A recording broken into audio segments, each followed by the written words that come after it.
Hi, ഞാൻ അബുബൈസിയാണ്. നമ്മൾ ഇതിൽ പറയുന്നത് റുബിക്സ് ക്യൂബ് എങ്ങനെ എളുപ്പത്തിൽ സോൾവ് ചെയ്യാമെന്നുള്ളതാണ്. അതിൻ്റെ ബിഗിനേഴ്സിനുള്ള മെത്തേഡാണ് ഇതിൽ ഞങ്ങൾ പറയുന്നത്. അതിൻ്റെ ആദ്യ സ്റ്റെപ്പ് ഫസ്റ്റ് ലെയർ ഒപ്പിക്കുന്ന വീഡിയോ എൻ്റെ ചാനലിലുണ്ട്. അപ്പോൾ അത് കാണാത്തവരുണ്ടെങ്കിൽ അതിൽ നിന്ന് കണ്ടാൽ മതി. അതിന് ശേഷം ഈ വീഡിയോ കാണുക. ഇപ്പോൾ ഇതിൽ പറയുന്നത് സെക്കൻഡ് ലെയർ എങ്ങനെ സോൾവ് ചെയ്യാമെന്നുള്ളതാണ്.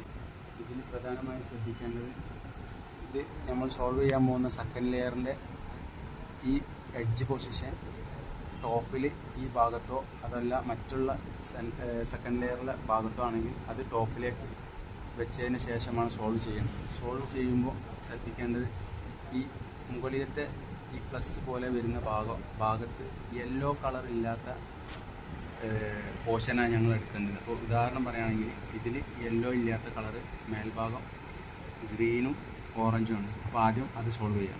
ഗ്രീനും ഓറഞ്ചും. അപ്പോൾ ഗ്രീനും ഓറഞ്ചും വരേണ്ട സ്ഥലം ഈ ലെഫ്റ്റ് സൈഡാണ്. അപ്പോൾ ലെഫ്റ്റ് സൈഡ് ചെയ്യുമ്പോൾ ഇതിനൊരു ഇക്വേഷൻ ഉണ്ട്, അത് ഞാൻ മൊബൈലിൽ കൊടുക്കുന്നുണ്ട്. ലെഫ്റ്റ് സൈഡ് ചെയ്യുമ്പോൾ ഇക്വേഷൻ വരുന്നത് U dash L dash U dash L. ഇപ്പോൾ എന്ത് സംഭവിച്ചു? ഓൾറെഡി സോൾവ് ആയ ഫസ്റ്റ് ലെയറിലെ കോർണർ പീസ് മുകളിലത്തെ ഭാഗത്തേക്ക് പോയി. അത് ഈ ഭാഗത്തുണ്ട്. അപ്പോൾ അത് നേരെ ഫസ്റ്റ് സ്റ്റെപ്പ് ചെയ്ത പോലെ തന്നെ വീണ്ടും ചെയ്യാം. ഫസ്റ്റ് ലെയർ ഒപ്പിക്കുന്ന വീഡിയോ കണ്ടവർക്ക് മനസ്സിലാവും. ഫസ്റ്റ് സ്റ്റെപ്പ് ഒപ്പിക്കുമ്പോൾ ഇത് മുകളിലത്തെ ഗ്രീൻ താഴത്തേക്ക് ആക്കുമ്പോൾ ഇതിന് ഫേസ് ആയിട്ട് വെക്കുക. നേരെ റൈറ്റ് സൈഡാണ് ഒപ്പിക്കുന്നുണ്ടെന്നുണ്ടെങ്കിൽ ഫസ്റ്റ് പഠിച്ച ഇക്വേഷൻ ഉപയോഗിക്കുക, ആർ യു ആർ ഡാഷ്. ഇപ്പോൾ എന്ത് സംഭവിച്ചു? ഇതിൻ്റെ കൂടെ തന്നെ ഓൾറെഡി ഈ എഡ്ജ് പീസും സോൾവ് ആയി. ഇനി നെക്സ്റ്റ് യെല്ലോ വരാത്ത സെൻറ്റർ എഡ്ജ് പീസ് ഏതാണെന്ന് നോക്കാം. യെല്ലോ വരാത്ത പീസാണിത്, ഓറഞ്ചും ബ്ലൂവും. അപ്പോൾ ഓറഞ്ചും ബ്ലൂവും, അതിൽ ഓറഞ്ചും ബ്ലൂവും കിട്ടിക്കഴിഞ്ഞാൽ ഇതിൻ്റെ ലെയർ ഭാഗം വരുന്ന ബ്ലൂ ആണ്. അപ്പോൾ ബ്ലൂവിന് മാച്ച് ചെയ്ത് വെക്കാം. ബ്ലൂവിന് മാച്ച് ചെയ്ത് സെൻറ്റർ പീസ് വെക്കാം. അപ്പോൾ ഇതിൻ്റെ ടോപ്പ് സൈഡ് ഓറഞ്ചാണ്. ഓറഞ്ച് ഏത് ഭാഗത്തൊക്കെ വരുന്നത്? ഈ സൈഡിലേക്കാണ്. അപ്പോൾ ലെഫ്റ്റ് സൈഡിലെ ഇക്വേഷൻ ഉപയോഗിക്കാം. ലെഫ്റ്റ് സൈഡിലെ equation U dash L dash U dash L. നേരത്തെ പറഞ്ഞ പോലെ സെയിമായി താഴത്തെ സോൾവ് ചെയ്ത കോർണർ മുകളിലേക്ക് പോയി. ആ മുകളിലത്തെ കോർണർ പീസ് നേരെ ഫേസ് ചെയ്ത് ഓറഞ്ചിലേക്ക് ഫേസ് ചെയ്ത് പിടിക്കുക. റൈറ്റ് സൈഡാണ്. റൈറ്റ് സൈഡിലെ പഴയ ഇക്വേഷൻ ഉപയോഗിക്കുക, ആർ യു ആർ ഡാഷ്. അപ്പോൾ ഈ ഭാഗം സോൾവ് ചെയ്യും. ഇനി അടുത്തത് യെല്ലോ ഇല്ലാത്ത കളർ ഉണ്ടോ നോക്കാം. അപ്പോൾ യെല്ലോ ഇല്ലാത്ത കളർ ഇല്ല. നോക്കൂ, ഇതിൽ യെല്ലോ ഉണ്ട്, ഇതിൻ്റെ യെല്ലോ ഉണ്ട്, ഇതിൽ യെല്ലോ ഉണ്ട്, ഇതിൽ യെല്ലോ ഉണ്ട്. ഈ ഒരു സിറ്റുവേഷൻ വരുമ്പോൾ ഏതെങ്കിലും ഒരു ഭാഗത്തേക്ക്, ഇപ്പോൾ ഈ ഭാഗമാണ് സോൾവ് ചെയ്യാനുള്ളതെന്നുണ്ടെങ്കിൽ ഈ ഭാഗത്തേക്ക് ഇങ്ങനെ ഫേസ് ചെയ്ത് വരുന്ന രീതിയിൽ പിടിക്കുക. റൈറ്റ് സൈഡ് ആയതുകൊണ്ട് റൈറ്റ് സൈഡിലെ ഇക്വേഷൻ ഉപയോഗിക്കുക. റൈറ്റ് സൈഡിലെ ഇക്വേഷൻ എന്താ? U R dash.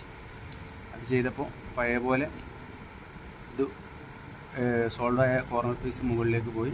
അപ്പോൾ മുകളിലേക്ക് പോയ കോർണർ പീസ് താഴോട്ട് കൊണ്ടുവരാൻ പഴയ ഇക്വേഷൻ. ലെഫ്റ്റ് സൈഡ് ആകുമ്പോൾ L dash U dash L. ഇപ്പോൾ എന്ത് സംഭവിച്ചു? അപ്പോൾ മുകളിൽ നോക്കി നോക്കാം, യെല്ലോ ഇല്ലാത്ത കളർ ഉണ്ടോന്ന്. യെല്ലോ ഇല്ലാത്ത സെൻറ്റർ പീസ് അതാണ്, ഗ്രീനും റെഡും.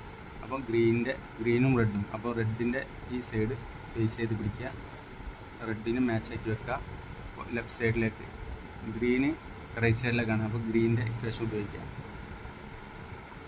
റൈറ്റ് സൈഡിലേക്ക് പോകുമ്പോഴുള്ള ഇക്വേഷൻ എന്താ? U R dash. വീണ്ടും പഴയ പോലെ ഒപ്പിക്കുക, ഫേസ് ചെയ്ത് പിടിക്കുക, L dash U dash L. അപ്പോൾ ഇത് സോൾവ് ആയി. ഈ സോൾവ് ആവാനുള്ളത് ഒരു ഭാഗം മാത്രമേ ഉള്ളൂ. അതിൻ്റെ എഡ്ജ് പീസ് ഓൾറെഡി ഇവിടെ മേലെ ഉണ്ട്. അപ്പം അതിനെ നേരെ ബ്ലൂക്ക് മാച്ചാക്കി വെക്കാം. ഇത് ടോപ്പ് വരുന്നത് റൈറ്റ് സൈഡിലേക്കാണ്. അപ്പോൾ റൈറ്റ് സൈഡ് ഇക്വേഷൻ എന്താ പറഞ്ഞത്? U R dash. സെയിം നേരത്തെ ചെയ്ത പോലെ തന്നെ ചെയ്യാം. കോർണർ പീസ് ടോപ്പിലുണ്ട്, അതിന് നേരെ റെഡിൽ നേരെ ഫേസ് ചെയ്ത് പിടിക്കുക. ലെഫ്റ്റ് സൈഡ് ഇക്വേഷൻ ഉപയോഗിക്കുക പഴയ പോലെ, L dash U dash L. അപ്പോൾ നോക്കൂ, എഡ്ജ് ഭാഗം സോൾവായി. ഫസ്റ്റ് ലെയറും സെക്കൻഡ് ലെയറും പൂർണ്ണമായിട്ട് സോൾവായി. അപ്പം മനസ്സിലായവർ ഇഷ്ടപ്പെട്ടാൽ വീഡിയോ ലൈക്ക് ചെയ്യുക. സംശയം വല്ലതുണ്ടെങ്കിൽ കമൻറ്റ് ബോക്സിൽ ചോദിച്ചാൽ ഞാൻ പറയുന്നതാണ്. ഇഷ്ടപ്പെട്ടവർ ലൈക്ക് ചെയ്യുക, സബ്സ്ക്രൈബ് ചെയ്യുക, സപ്പോർട്ട് ചെയ്യുക. Thank you.